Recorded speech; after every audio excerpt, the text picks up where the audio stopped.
Our topic is the environmental awareness, and it will be discussed by the reporter, Mr. Franklin Jury. So without further ado, let's start. First of all, I welcome you, my group mates, Ma'am Tricia Aguilar and Ma'am Rhea Jane Gonzalez. Session outcomes. So by the end of the session, learners will be introduced to the principles of environmental awareness and understand the meaning of some common terminology, have an awareness of the impact of environmental changes, have an awareness resources of efficiency, and identify practical ways to reduce environmental impacts. So, yun yung mga aasahan natin na matutunan natin mamaya pagtapos ng ating discussion. So, next is, what do we mean by environmental awareness? Highlight environmentally friendly working practices relating to waste, energy, transport, and water issue. So, pag sinabi nating environmental awareness, ito yung kakayahan natin or gaano tayo ka-aware o handa pagdating sa gantong bagay na enerhiya, transport, at water issue. So, climate change. Climate change is a significant and lasting changes weather problems over long periods. So, pag sinabi nating climate change, familiar tayo dyan. Kumbaga, madalas natin itong maranasan sa panahon ngayon. Ang climate change is yung pagbago ng panahon. Like, hindi natin inaasahan na uminit ang panahon ngayong Marso. Pero advance yung naging panahon, biglang naging taglagas. So, meaning to say, yung panahon na ang abnormal na pagbago ng panahon. Ecological footprint. Ecological footprint is a measure of human demands on the earth resources.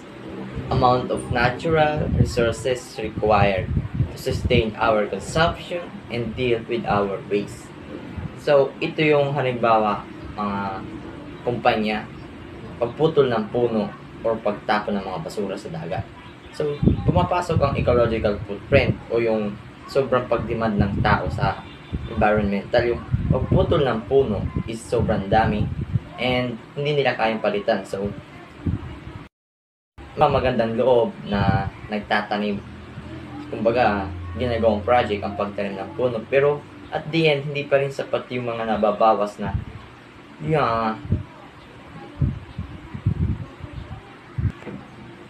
at the end, hindi pa rin sapat yung mga nababawas sa ating earth or yung mga sa kalikasan natin, environmental, sa nakukuha ng tao. At the end, hindi pa rin sapat yung mga nababawas sa ating earth or yung mga sa kalikasan natin, environmental, sa nakukuha ng tao.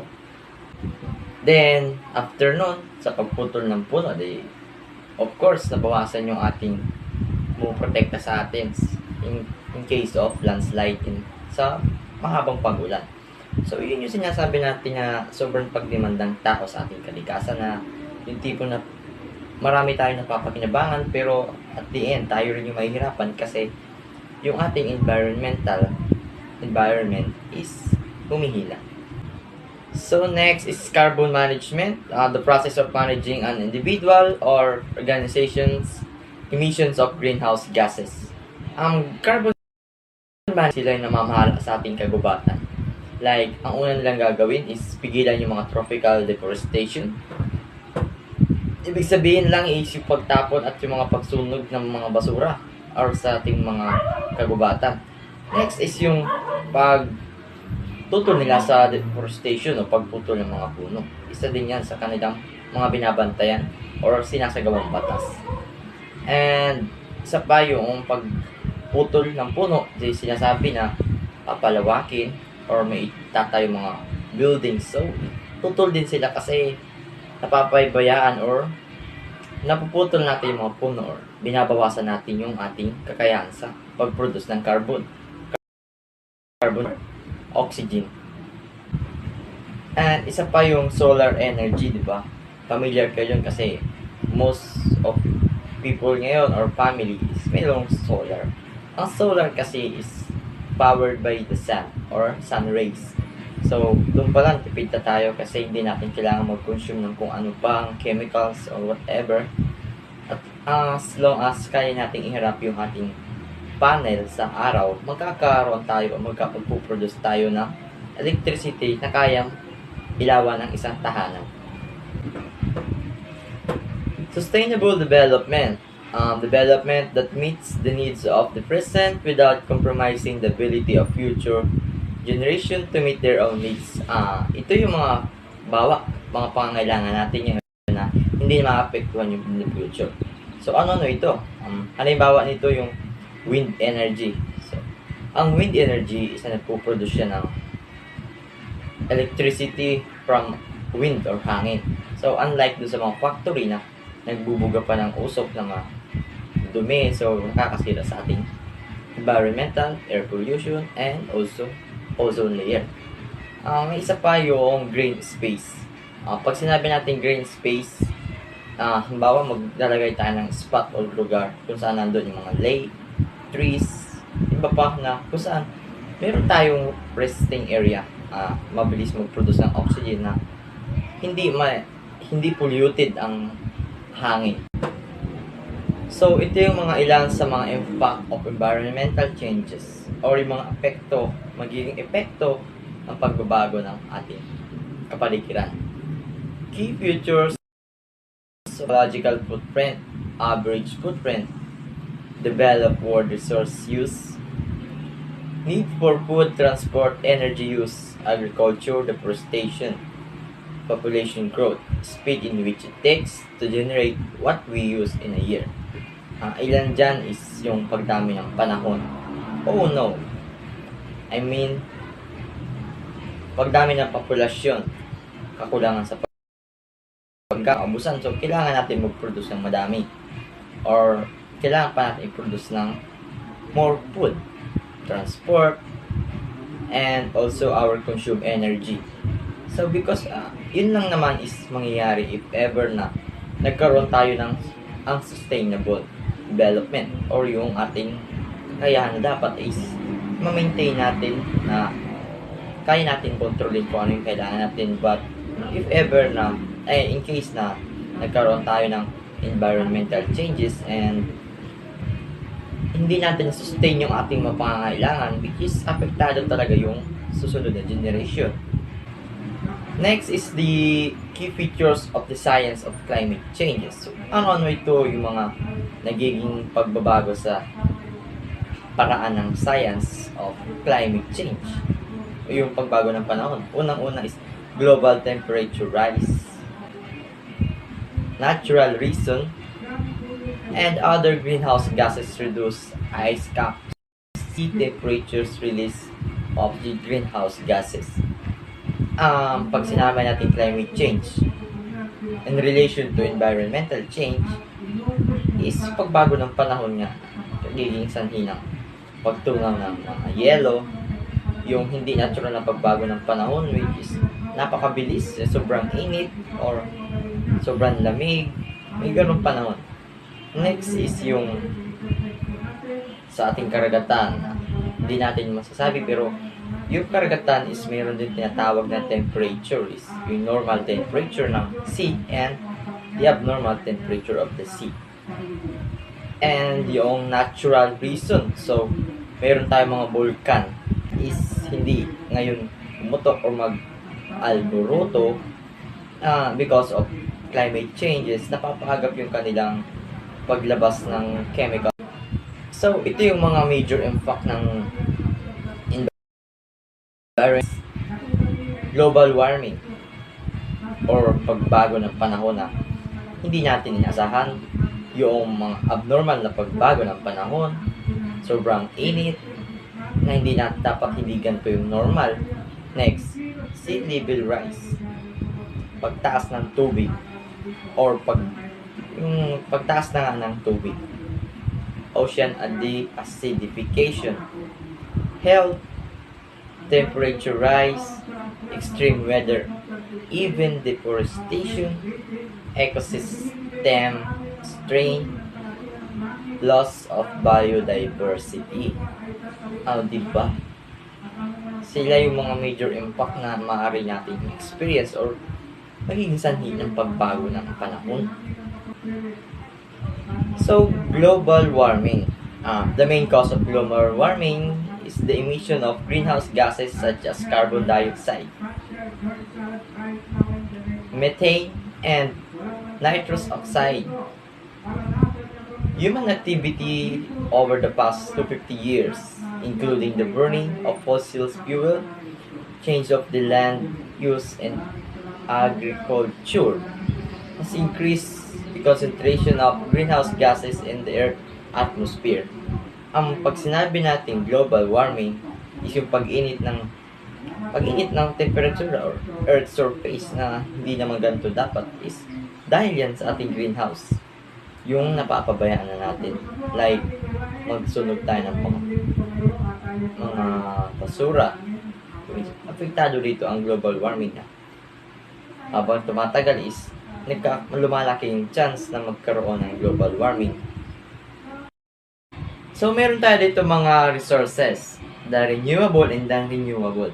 Pag sinabing renewable is pwede pa natin ulitin, buuhin, or in the process, we can make it again. So, sa non-renewable is kung ano yung magamit natin is ayun, tapos the rest, hindi na natin siya pwedeng magawa pa ulit.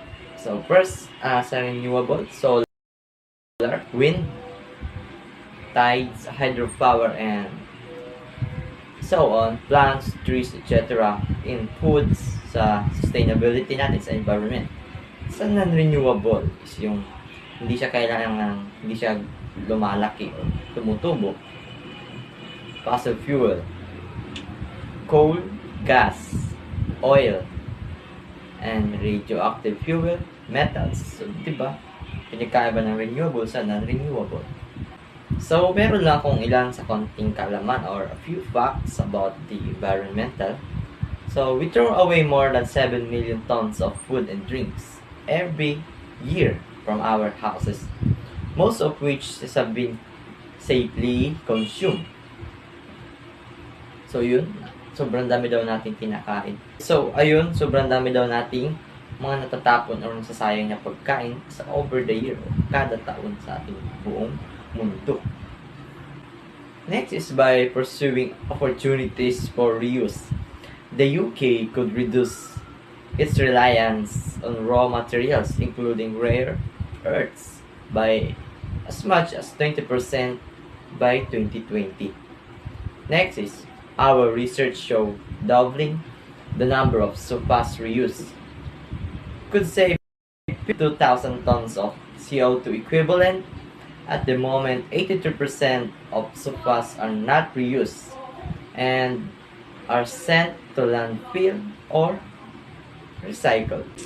Reduce, reuse, recycle.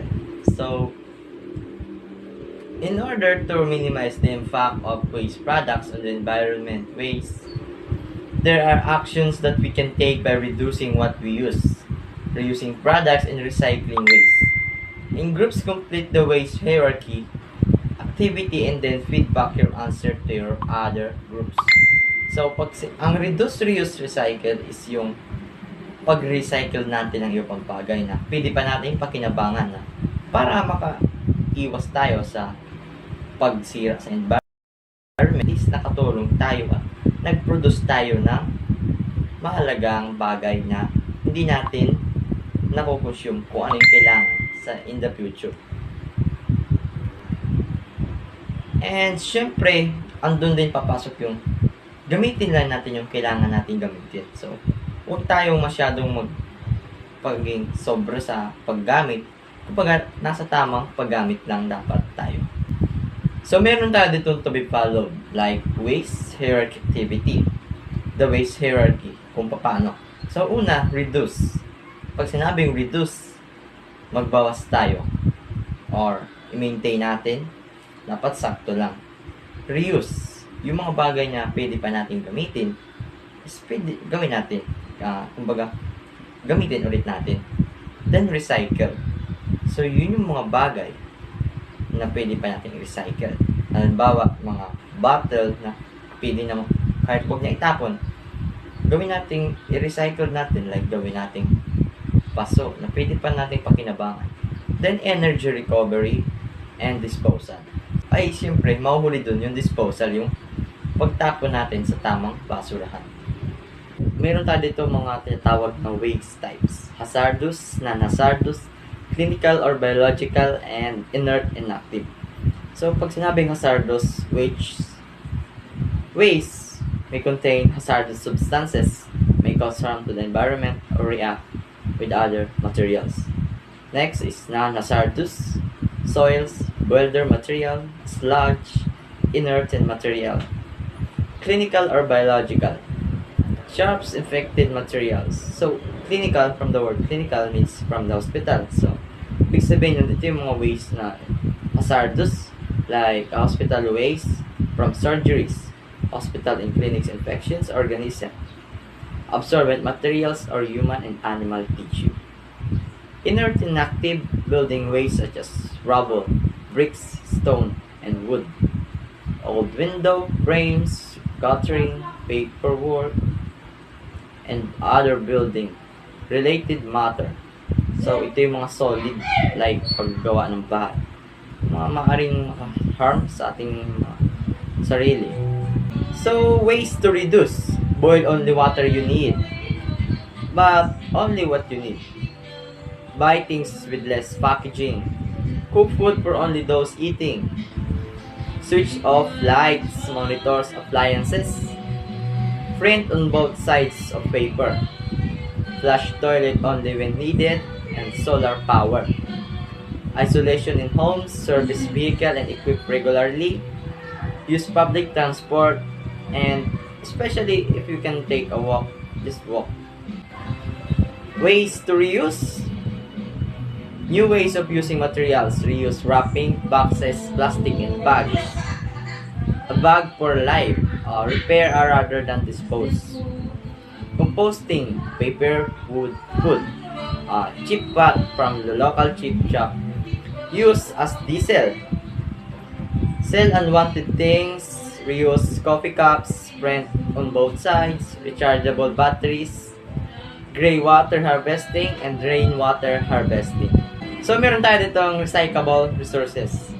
Plastic, tins, aluminum, steel, paper, glass, cardboard, Tetra Pak, clothing, electronic equipment, mobile phones, spectacles, tires, ink cartridges, and some building materials. So, meron tayo dito mga recycled materials or konting kaalaman para sa kanta. Paper, cardboard, cans, plastic, glass, tires. So, mga pwede pang gamitin saan? Ang cans, tulad ng new cans, car and aviation, bike frames, train tracks, pipes, and so on. Meron mga plastics na kung ngayon, bottles na, car parts, or basurahan, composters. Next is glass. Yung mga bubog is pwede siyang gamitin sa tulad ng mga basag na bubog, pwede natin siyang durugin ulit, and siya ay matatawag na fine sand. So, buhangin kumbaga. Next is tire, surfaces from the playgrounds. Pwede siyang gamitin pang laro sa mga bata. Ako po si Nito Cabalate. Nagtatrabaho po sa Collegiate University. Ang trabaho ko po ay bilang janitor, utility po. 9 years na po. Marami po. Tulad ng mga batang nagkakalat po.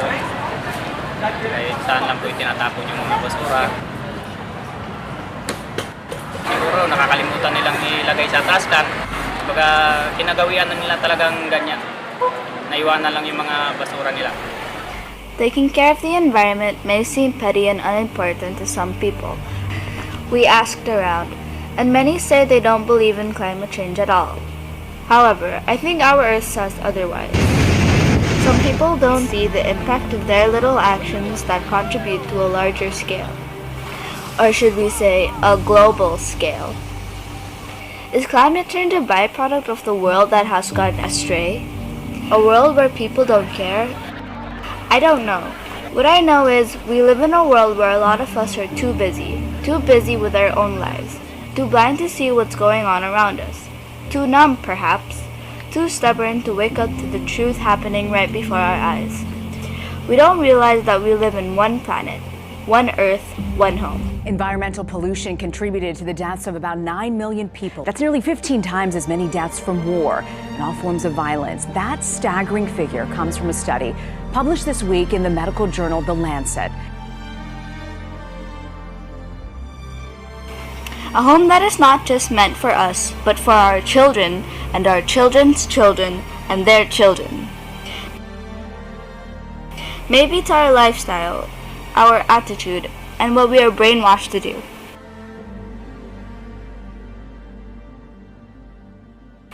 But in a world that seems doomed, there is still hope.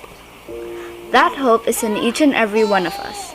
So how can we save the environment in our own little way? Reduce carbon footprint, save water, recycle, finish your food, turn off the lights and appliances, plant trees, carpool, use public transportation, use free energy, join Earth Hour, use the trash can. How to dispose your trash properly. There are 3 types of trash in our world: the biodegradable, the non-biodegradable, and the recyclable. A biodegradable waste is a type of waste typically originating from plant or animal sources, which may be degraded by other living organisms. A non-biodegradable material can be defined as a kind of substance which cannot be broken down by natural organisms and acts as a source of pollution. Recyclable materials include many kinds of glass, paper, cardboard, metal, plastics, tires, textiles, and electronics.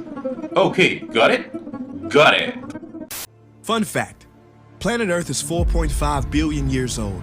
Mankind, about 140,000 years old. Let me put that in perspective.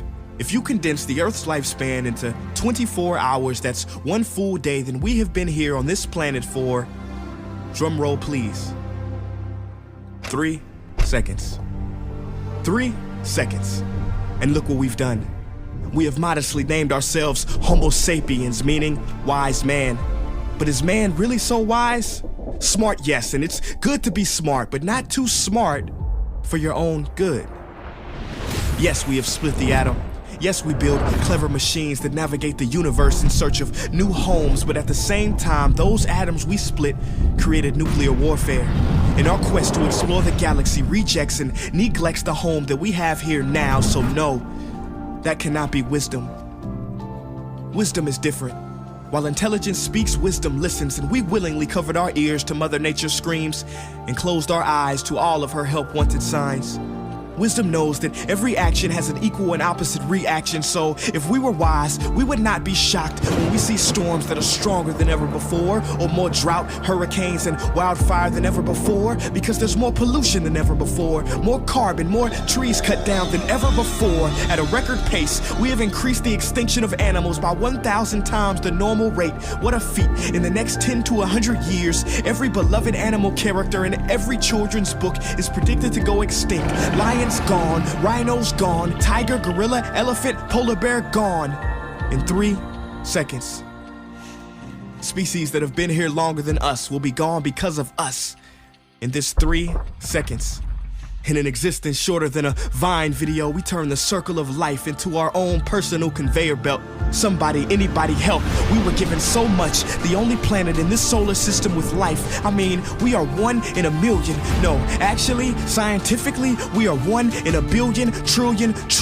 That's a 1 followed by 33 zeros. And I don't want to get too spiritual, but how are we not a miracle? We are perfectly positioned to the sun so we don't burn, but not too distant so we don't turn to ice.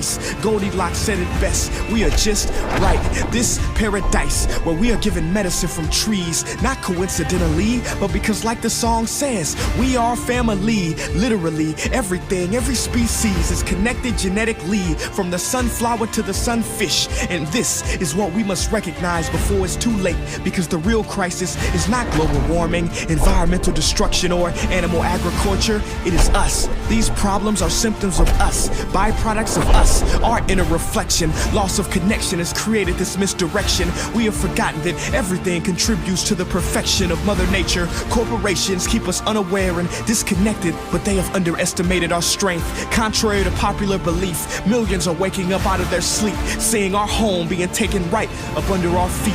We cannot allow our history to be written by the wicked, greedy, and loony. It is our duty to protect Mother Nature from those who refuse to see her beauty. Call me crazy, but I believe we should have the right to eat food that's safe, with ingredients we can pronounce, drink water that is clean, marvel at trees, breathe air free of toxins. These are natural rights, not things that can be bargained for in Congress. See, they want you to feel powerless, but it has been said that something as small as the flutter of a butterfly's wing can cause a typhoon halfway around the world. Well, when enough people come together, we too will make waves and wash the world into a new era filled with love and connection, freedom for all without oppression. But it is up to you, yes, you watching this behind this screen, to make the effort, because time is of the essence, and only together can we make it to the 4th second.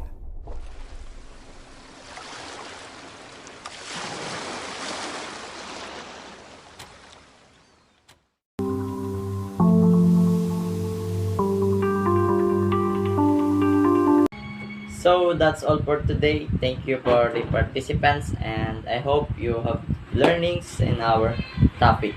Thank you.